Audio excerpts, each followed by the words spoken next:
இந்த கருணக்கிழங்குல நான் மசியல் பண்ண போகிறேன்.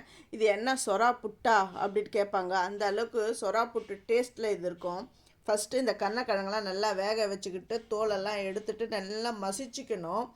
அதாவது ரொம்ப குழன்னு மசியக்கூடாது. ஓரளவுக்கு அப்படியே மசிச்சுக்கணும்.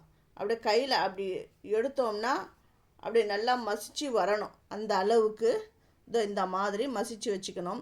இதோடைய கிளியர் இந்த வீடியோ வேணும் அப்படிங்கிறவங்க என்னுடைய சேது சித்ரா கிச்சனில் போயிட்டு பார்த்தீங்கன்னா நல்லா கிளியராக நான் சொல்லியிருப்பேன்.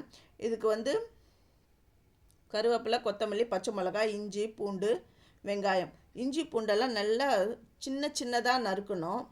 அப்புறம் வெங்காயத்தை நல்லா நைஸாக கட் பண்ணிக்கணும். இப்போ கடாயில் உளுத்தம்பருப்பு போட்டுட்டேன், கடுகு போட்டுட்டு இதுக்கு பச்சை மிளகாய் காரம் தான், நம்ம மிளகாய் தூள்லாம் போடணும்னு அவசியம் கிடையாது.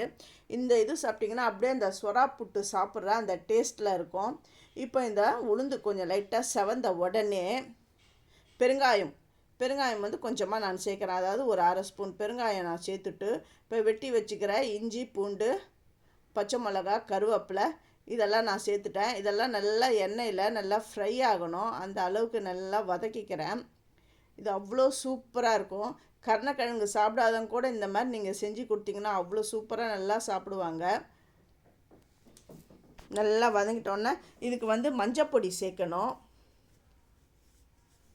இப்போ வெட்டி வச்சுருக்கிற வெங்காயத்தையும் சேர்த்துட்டு இந்த வெங்காயம் நல்லா வதங்கணும். இந்த கண்ணாடி பதம் வரணும்னு சொல்லுவாங்களா, அந்த லெவலுக்கு நல்லா வதங்கணும். இது நல்லா செவக்க வதக்கணும். அப்போ தான் அந்த கருணக்கிழங்கு மசியல் ரொம்ப சூப்பராக இருக்கும். இப்போ இந்த வெங்காயம் அதுக்கு தேவையான உப்பு நான் சேர்க்குறேன். மஞ்சப்பொடி கலருக்கு நான் சேர்க்குறேன். இது எல்லாமே நல்லா ஃப்ரை ஆகி வந்துடுது, நல்லா வதங்கி வந்துடுது. இந்த டைமில் நம்ம மசிச்சு வச்சுருக்கிற கருணக்கிழங்கை நான் இதில் சேர்த்துட்றேன். கருணக்கிழங்கை அதாவது தண்ணியில் போட்டு வேக வைக்கக்கூடாது. இந்த இட்லி பாத்திரத்தில் வச்சு தான் வேக விடணும். நீங்கள் தண்ணியில் போட்டு வேக வச்சிங்கன்னா நல்லா சதன்னு ஆகிடும்.